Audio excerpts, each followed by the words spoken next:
বিক্রমপুর গ্রামে থাকতো রাজু নামে এক পরিশ্রমী চাষি। সারা দিন রাত কাজ করার পরও সে খুব সামান্যই টাকা পেত। মাত্র এই কটা টাকা, এই টাকা দিয়ে আমি সংসার চালাবো কি করে? গিন্নি, তুমি একটু সামলে নাও, আমার কাছে আরেকটাও বাড়তি টাকা নেই। সারা জীবন তো এগুলো বলেই পার পেলে, ঘরটার কি অবস্থা তাকিয়ে দেখেছো একবার? না জানি কবে বাতাসে ধাক্কায় আমাদের মাথার উপর ভেঙে পড়ে। এমন হলে বাচ্চাগুলোর কি অবস্থা হবে? ঠিক করবো তো, দাঁড়াও আজ চাচার সাথে আলাপ করি।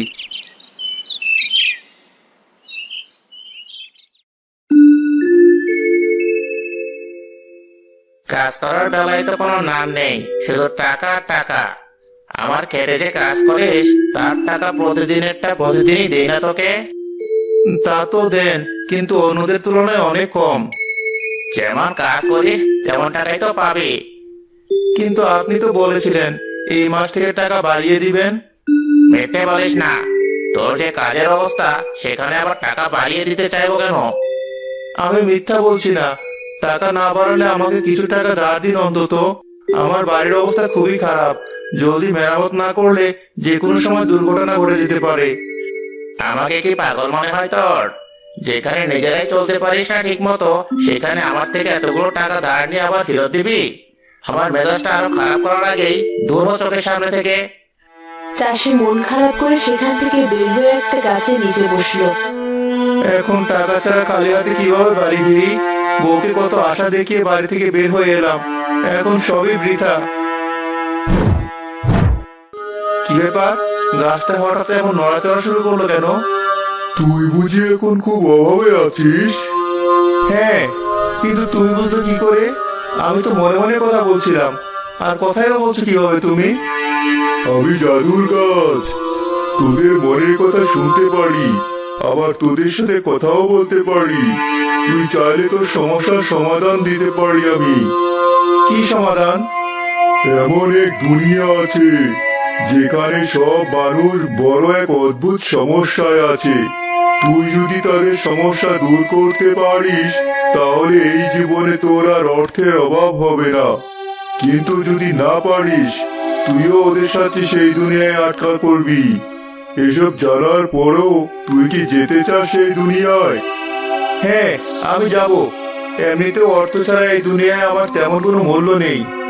ঠিক আছে, এই রাস্তা দিয়ে প্রবেশ কর তবে। গাছের ভেতরে একটা দরজা বের হলো।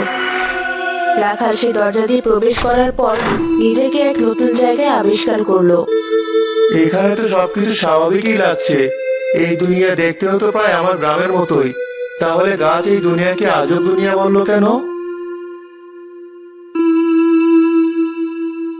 মানুষ, কতদিন পর একটা স্বাভাবিক মানুষকে দেখলাম। কোথা থেকে এসেছো তুমি? আপনি কি মুখোশ পরে আছেন?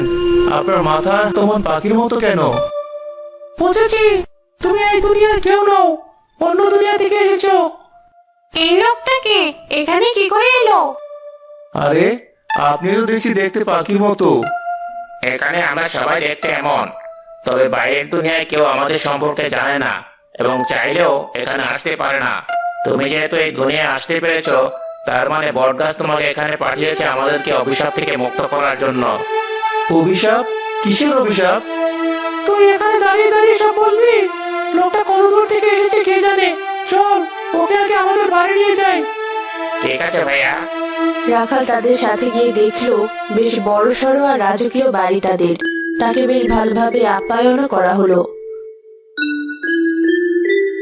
আপনারা কি এলাকার রাজা বাদশা বা তাদের ঘনিষ্ঠ কেউ? তা হবে কেন? এই এলাকা সবাই সচ্ছল, কিন্তু এখানে রাজা বাচ্চা বলে কিছু নেই। তা অনেক আগে বিলুপ্ত হয়ে গেছে।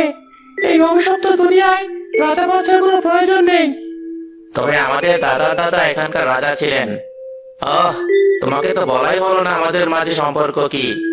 ওনারা দুজন হচ্ছে আমার ভাই আর ভাবি, আর আমি হচ্ছে তাদের ছোট ভাই এবং দেবর। এই বাড়িতে আমরা তিনজনেই থাকি। আচ্ছা, আপনারা রাগ না করলে আপনাদের এই অবস্থা হলো কি করে সেটা কি জানতে পারি? অবশ্যই, সেটা বলার জন্য তো তোমাকে এখানে ডেকেছি। শোনো তবে, অনেক বছর আগে এক সাধু বাবা এই এলাকার রাজার উপর খুশি হয়ে তাকে একটা পাখি উপহার দেন। যে পাখি গ্রামের সবার জন্য সচ্ছলতা বয়ে আনবে এবং কোনো বড় বিপদ আপদ হওয়ার আগে রাজাকে হুঁশিয়ারি দিবে। একদিন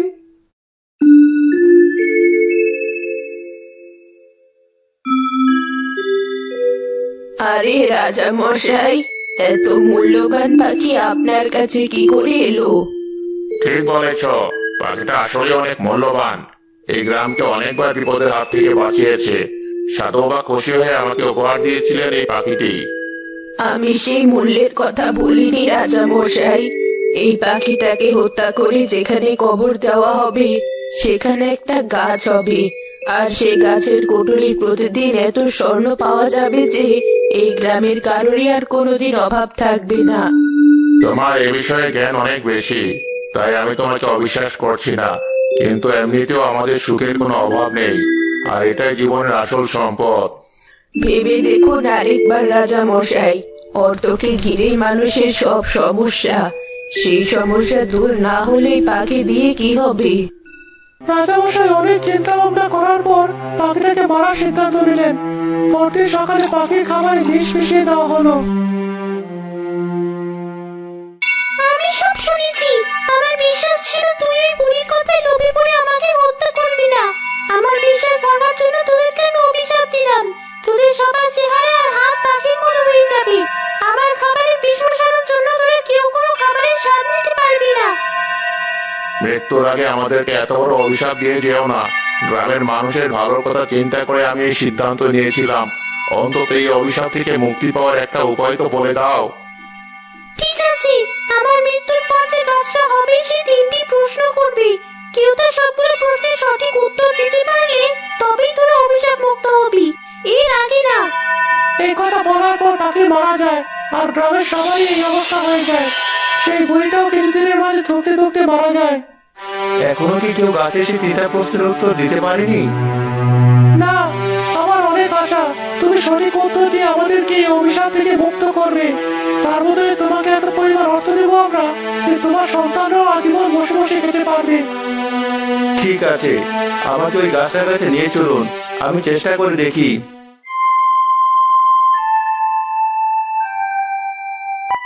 এই তো আমরা চলে এসেছি।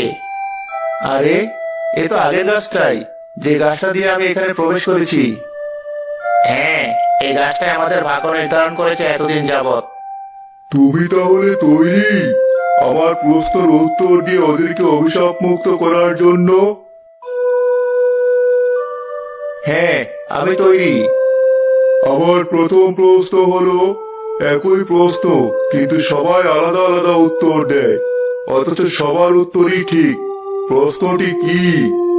প্রশ্নটা তো দেখছি খুবই জটিল। এর উত্তর কি হতে পারে? তুমি চিন্তা ভাবনা করে উত্তর দাও, কোনো তাড়া নেই। ভুল উত্তর দিলে গাছ আর তোমাকে দ্বিতীয়বার সুযোগ দিবে না। হ্যাঁ, আর তুমি সারা জীবনের জন্য এই দুনিয়ায় আটকা পড়বে।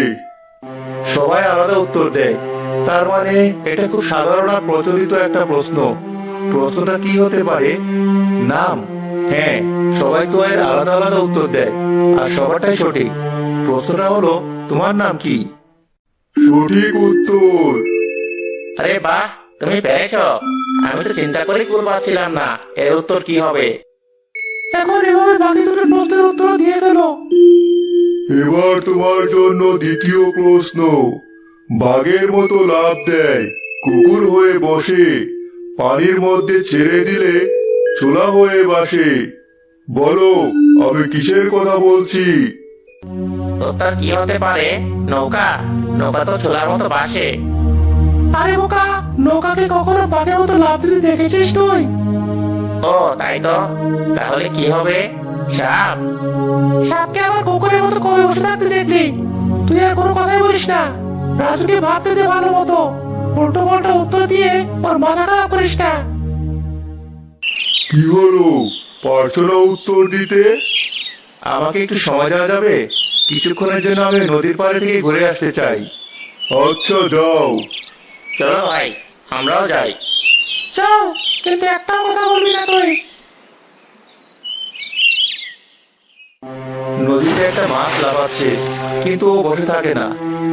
একটা কাঁকড়াও দেখা যাচ্ছে, কিন্তু কাঁকড়া তো ছোলা হয়ে বাসে না। উত্তরটা তাহলে কি হতে পারে? ভাই দেখো ব্যাংকটা কিভাবে ডাকছে। তোকে চুপ থাকতে বলছি না আমি? খেয়াল ছিল না। ব্যাংকটা পানিতে লাফ দেয়। সেটা দেখে কিছুক্ষণ পর রাজুর চোখ মুখ আনন্দে ভরে ওঠে। আপনারা চলুন আমার সাথে, আমি পেয়েছি উত্তর। সত্যি? চলো তাহলে। কি হলো, অনেক সময় তো নষ্ট করলে। উত্তর পেয়েছো নাকি খালি হাতেই ফিরে এসেছো? পেয়েছি, উত্তরটা হবে ব্যাঙ। কারণ ব্যাঙ বাঘের মতো লাফ দেয়, কুকুরের মতো বসে, আবার পানির উপর ছোলার মতো ভাসে। একদম সঠিক উত্তর। তুমি যে দুটো উত্তরই ঠিক মতো দিতে পারবে আমি ভাবতেও পারিনি। এবার তোমার জন্য শেষ প্রশ্ন। দাঁড়ায় না, থামে না, চলতে থাকে সে। কারো ধার সে ধারে না, ঠেকায় তাকে কে? জিনিসটা কি বলো তো? এটাই শেষ প্রশ্ন, কি হতে পারে এর উত্তর? আমার মাথায়ও কিছু আসছে না, জ্বরও তো থেমে যায়। এটা কি জিনিস হতে পারে তাহলে? এই প্রশ্নটা কোথায় শুনেছি বলে মনে হচ্ছে। ও, মনে পড়েছে, একবার গিন্নি বলেছিল। দাঁড়ায় না, থামে না, চলতে থাকে সে। কারো ধার সে ধারে না, ঠেকায় তাকে কে? জিনিসটা কি বলতে পারবি? না। সময়, সময়। সময়ের কাজ সময়ই করো। সময় গেলে আর সাধন হবে না, বুঝেছো? কিছু মনে পড়েছে? এই প্রশ্নের উত্তর হলো সময়। একদম সঠিক উত্তর। তুমি তিনটা প্রশ্নের উত্তরই ঠিকঠাক দিতে পেরেছো। তাই আমার কথা মতো আমি এই গ্রামের সবাইকে অভিশাপ মুক্ত করলাম। ভাইয়া, মানুষ হবে তোমাকে দেখতে কত সুন্দর লাগছে। তোকে অনেক সুন্দর লাগছে ভাই। ধন্যবাদ রাজু, আমাদেরকে এই অভিশাপ থেকে মুক্ত করার জন্য। গাছের কোণর থেকে তোমার যত স্বর্ণ লাগে তুমি নিয়ে যাও। দুনিয়ার সব সম্পদও তোমার অবদানের তুলনায় অনেক কম হয়ে যায়। ধন্যবাদ দিয়ে আমাকে ছোট করবেন না। আপনাদের উপকার করতে পেরে আমি আনন্দিত। এখন আপনাদের থেকে বিদায় নিতে হচ্ছে।